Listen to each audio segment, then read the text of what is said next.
नमस्कार। नवजीवन के इस विशेष कार्यक्रम में आपका बहुत बहुत स्वागत है। हमने आज फिर इस प्रोग्राम में बुलाया है मुजम्मल सोहरावर्दी को, जो पाकिस्तान के मशहूर पत्रकार, कॉलमिस्ट और टीवी एंकर हैं, और हम उनसे बात करने जा रहे हैं पाकिस्तान के ताज़ा तरीन हालात के बारे में। मुजम्मल साहब, आपका प्रोग्राम में आने के लिए बहुत बहुत धन्यवाद। बहुत शुक्रिया, आपका बहुत शुक्रिया मौका देने। मुजम्मल साहब, आपके यहाँ पिछले 2-3 दिनों के अंदर बड़े इनकलाब बपा रहे सियासत में। आज खबरें ये हैं कि अभी थोड़ी देर पहले शहबाज शरीफ साहब अपनी पार्टी के लीडर इलेक्ट हो गए हैं, और आज रात थोड़े अरसे के बाद गालिबन 8-8:30 बजे पाकिस्तान वक्त के हिसाब से वो ओथ भी लेने जा रहे हैं एज प्राइम मिनिस्टर। ये क्या क़यामत बपा हुई है आपके यहाँ? क्या हुआ? देखिए, इमरान खान की गवर्नमेंट कुछ एलाइज पार्टीज की गवर्नमेंट के सर पे बनी हुई थी, जिसमें MQM थी, बाप पार्टी थी, PMLQ थी, मतलब और GDA थी। कुछ पार्टियां इकट्ठी करके उन्होंने हुकूमत बनाई थी। उनके पास एब्सोल्यूट मेजॉरिटी 2018 में भी नहीं थी जी। तो अब वो उनके सारे एलाइज जो हैं वो अपोजिशन के साथ मिल गए हैं, तो मेजॉरिटी स्विच हो गई है। खबरें यहाँ तक हैं कि अब पता नहीं आप पाकिस्तान में क्या है, BBC के हवाले से खबर यहाँ तक आई कि इमरान खान ने फौजी जनरल जनाब बाजवा साहब को भी डिसमिस करने की कोशिश की, और वो आखिर वक्त तक की कोशिश में रहे कि किसी तरह से बरकरार रहे। फौज के खिलाफ भी हो गए, फौज उनके खिलाफ हो गई। ये खबरें क्या हैं? इसमें किस हद तक वो है कि बाजवा साहब को वो डिसमिस करना चाह रहे थे, जनरल बाजवा जो आर्मी चीफ हैं आपके? देखिए, इमरान खान पाकिस्तान फौज की मदद से ही इक़्तिदार में आए थे। ये दुनिया जानती है। ये दुनिया जानती है। और जब नवाज शरीफ को पाकिस्तान की फौज ने निकाला तो फौज इमरान खान को लेकर आई। पिछले इलेक्शंस में फौज हर पोलिंग स्टेशन पे खड़ी थी, फिर RTS बैठ गया, फिर नताइज रुक गए, और फिर खान साहब जीत गए। तो वो फौज के कंधों पर सवार होकर आए थे। और लेकिन पिछले साल आप कंधे से अपने उतार दिया। नहीं, पिछले साल अक्टूबर में DG ISI की ट्रांसफर पर उनके और आर्मी चीफ के इख्तलाफात हो गए। जी। इमरान खान लेफ्टिनेंट जनरल फैज हमीद को DG ISI बरकरार रखना चाहते थे। फौज का ख्याल था उनका 3 साल का टेन्योर पूरा हो गया है, तो हमारे यहाँ डिसिप्लिन है, जब टेन्योर पूरा हो जाए तो हम बंदा ट्रांसफर कर देते हैं। ये टेन्योर है 3 साल का, तो 3 साल पूरे हो गए हैं, लिहाजा he should go, new ISI chief should come. Khan साहब कहते थे कि जब I am comfortable with him, क्योंकि वो उनकी पॉलिटिकल मैनेजमेंट भी करते थे। वो इख्तलाफात शिद्दत इख्तियार कर गए, तो फौज ने कहा हम न्यूट्रल हो गए। फिर खान साहब ने एक जलसे में कहा कि न्यूट्रल तो जानवर होता है, इंसान कैसे न्यूट्रल हो सकता है? इंसान तो अच्छाई के साथ होता है या बदी के साथ होता है, वो न्यूट्रल कैसे हो सकता है? तो न्यूट्रल तो मेरे हिसाब में सिर्फ जानवर होता है। जिस पर सबने कहा कि उन्होंने फौज को जानवर कह दिया, आर्मी चीफ। वहीं उस तकरीर के बाद लगता है कि इमरान खान की किस्मत फूट गई। बस फिर जो बैसाखियां थी वो एक एक करके हटती गई। जब वो बैसाखियां टूट गई तो ये तय हो गया था कि खास आप जा रहे हैं। सवाल ये है कि शरीफ खानदान वापस आ रहा है। शहबाज शरीफ कुछ घंटों में पाकिस्तान के प्राइम मिनिस्टर होंगे, और शायद हम जब तक ये प्रोग्राम एयर करें उस वक्त तक वो बाकायदा ओथ ले चुके होंगे। अब फ्यूचर क्या दिखाई दे रहा है? हिंदुस्तान के साथ क्या ताल्लुकात बेहतर होने के इम्कानात हैं? शरीफ खानदान के अच्छे ताल्लुकात रहे हैं हिंदुस्तान से, आपको क्या लग रहा है? देखिए, इस पर भी मैं बात करता हूँ, लेकिन वो ड्रामा मैं आपके नाजरीन को ना पूरा सुनाना चाहता हूँ। क्या? जब सुप्रीम कोर्ट ने कहा कि 7 अप्रैल को नो कॉन्फिडेंस पर वोटिंग करें, तो रात 11 बजे तक इमरान खान साहब ने वोटिंग नहीं कराई।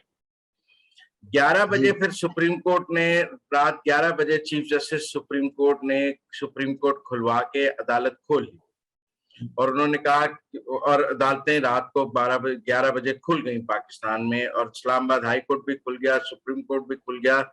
जजेस आकर चैम्बर में बैठ गए, और प्रिजन वैन कौमी असेंबली के बाहर आके खड़ी हो गई, जिसका मतलब था कि अब तौहीन अदालत की कार्रवाई होगी, और हम यहाँ डिप्टी स्पीकर अरेस्ट हो सकते हैं।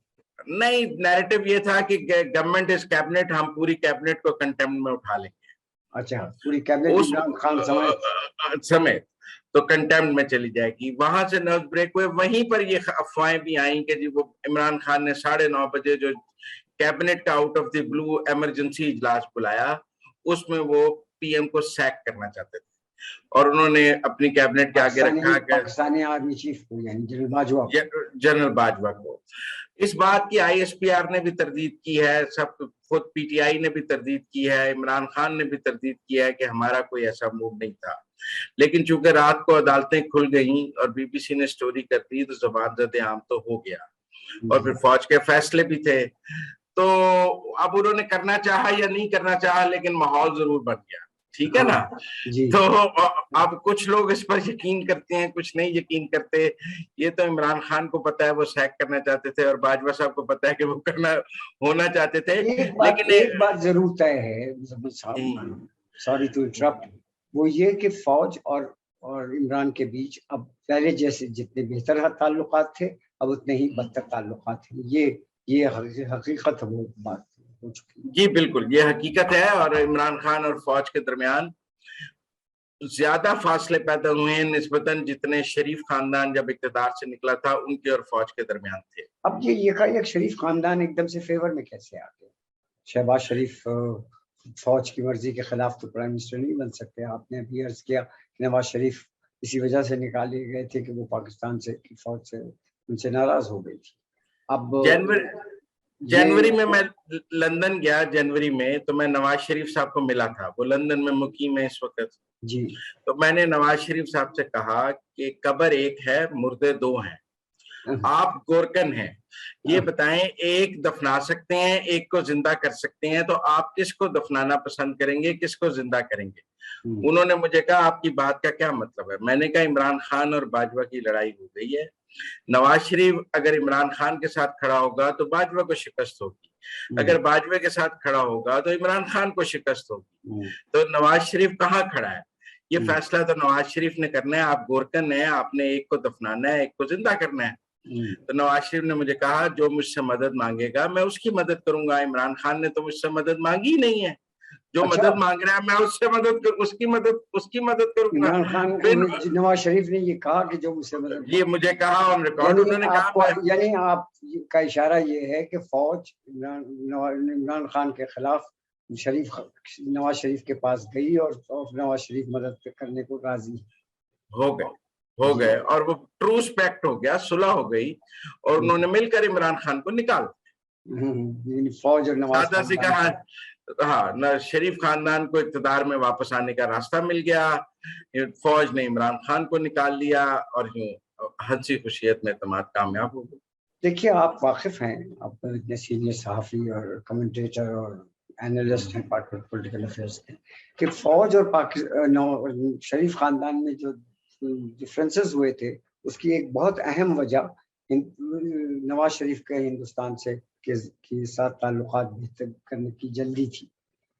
अब क्या लगता है, क्या शरीफ खानदान के वापस आने के बाद हिंदुस्तान और पाकिस्तान के दरमियान रास्ते खुल रहे हैं, कुछ ताल्लुकात बेहतर होने के इम्कान हैं? देखिए, पाकिस्तान और भारत के दरमियान हॉट बॉर्डर्स पे सीज फायर हुआ 1 साल पहले जी, और वो सीज फायर अभी तक कायम है जी। और सबको पता है कि उस सीज फायर के लिए दुबई में मुज़ाकरात हुए और उन मुज़ाकरात के नतीजे में जो यूएई ने फैसिलिटेट किए एक सीज फायर हो गया।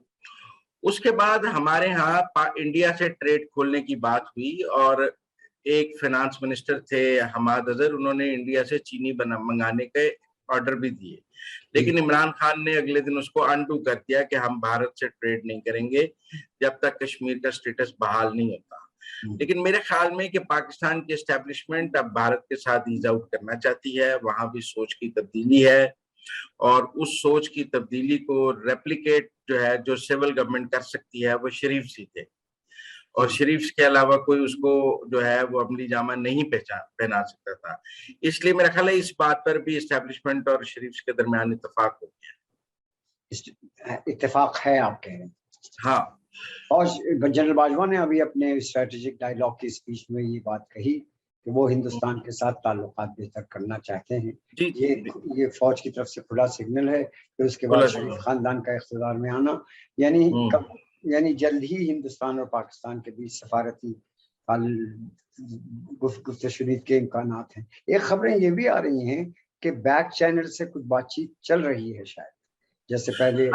असल में इमरान खान साहब ने मोदी साहब के खिलाफ बहुत ट्वीट किए हुए थे जी, और वो ट्वीट्स दोनों सिविल गवर्नमेंट्स के दरमियान अब राब्ते की राह में रुकावट थे।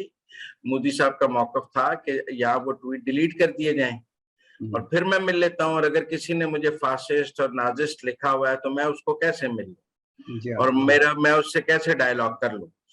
तो मेरे ख्याल में वो इमरान खान साहब की ने उस वक्त इस हनीमून पे के फौज को मोदी के साथ ताल्लुकात पसंद नहीं है, तो उन्होंने वो ट्वीट्स कर दिए, ज्यादा आगे बढ़ के बोल गए और अब वो रुकावट थे पाकिस्तान और भारत के दरमियान डायलॉग के, तो वो रुकावट हटा दी गई है। तो मेरे ख्याल में अब डायलॉग पाकिस्तान और भारत के दरमियान और ट्रेड मुमकिन है। जो टाइम ले कब शुरू होता है, कैसे होता है, लेकिन it is on the cards.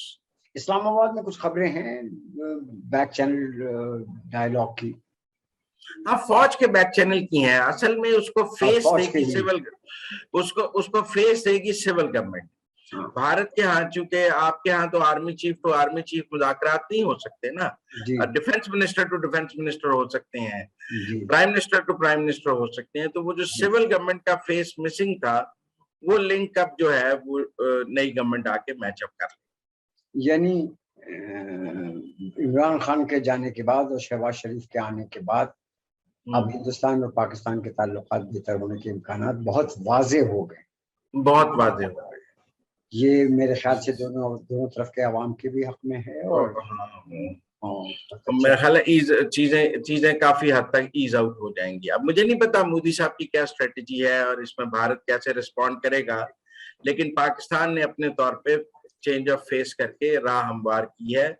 अब भारत कैसे रिस्पॉन्ड करता है, मोदी साहब किस तरह रिस्पॉन्ड कर रही है। आपने देखा होगा कि पिछले एक साल से हिंदुस्तान भी बहुत सख्ती से सीज फायर ऑब्जर्व कर रहा है और इसके साथ साथ अभी गलती से एक मिसाइल हमारा हिंदुस्तानी मिसाइल पाकिस्तान चला गया था। वो मामला दोनों गवर्नमेंट ने मिनटों में हल कर लिया था।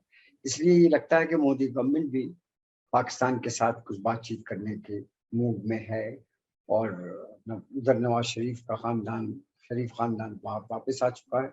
इसलिए दोनों तरफ एक नई सुबह की आगाज दिखाई दे रही है। शरीफ खानदान के चाइना से भी बहुत अच्छे ताल्लुकात हैं, सऊदी अरब से भी बहुत अच्छे ताल्लुकात हैं, भारत में मोदी साहब से भी अच्छे ताल्लुकात हैं, वो अमेरिका से भी अच्छे ताल्लुकात। हमारे उनके फॉरेन पॉलिसी, इंडस्ट्रियल हाउसेस के बारे में भी कहा जाता है स्टीज वालों के, इसलिए उनकी फॉरेन पॉलिसी इमरान खान की निस्बत काफी डिफरेंट है और वो दुनिया के साथ ताल्लुकात बनाकर चलने पे यकीन रखते हैं। खान साहब दुनिया से लड़ के ताल्लुकात चलने पे यकीन रखते थे, इसलिए मेरा ख्याल है ये भी बड़ा इशू था। शुक्रिया। खान साहब अमेरिका से भी लड़ना चाहते थे। खान साहब अब तो सिर्फ अमेरिका ही से लड़ रहे हैं खान साहब, और रशिया ऐसे मौके पर चले गए जब सबका ख्याल था कि ना रशिया कुछ देने की पोजीशन में है, ना हमारे लिए काउंटर प्रोडक्टिव होगा, लेकिन खान साहब रशिया चले गए। तो इसलिए मेरा ख्याल है कि फॉरेन पॉलिसी पे भी उनके और एस्टेब्लिशमेंट के सीरियस डिफरेंसेस थे, जिसकी वजह से उन्हें जाना हो। अब शहबाज शरीफ की एज प्राइम मिनिस्टर बिगिनिंग है, एक इनिंग वो खेल रहे हैं नेशनल पॉलिटिक्स में। उम्मीद है कि हिंदुस्तान और पाकिस्तान के दरमियान ये एक नया चैप्टर साबित होगा जो खुद और नए ताल्लुकात फिर से बेहतर होंगे। प्रोग्राम में शिरकत करने के लिए आपका बहुत बहुत शुक्रिया।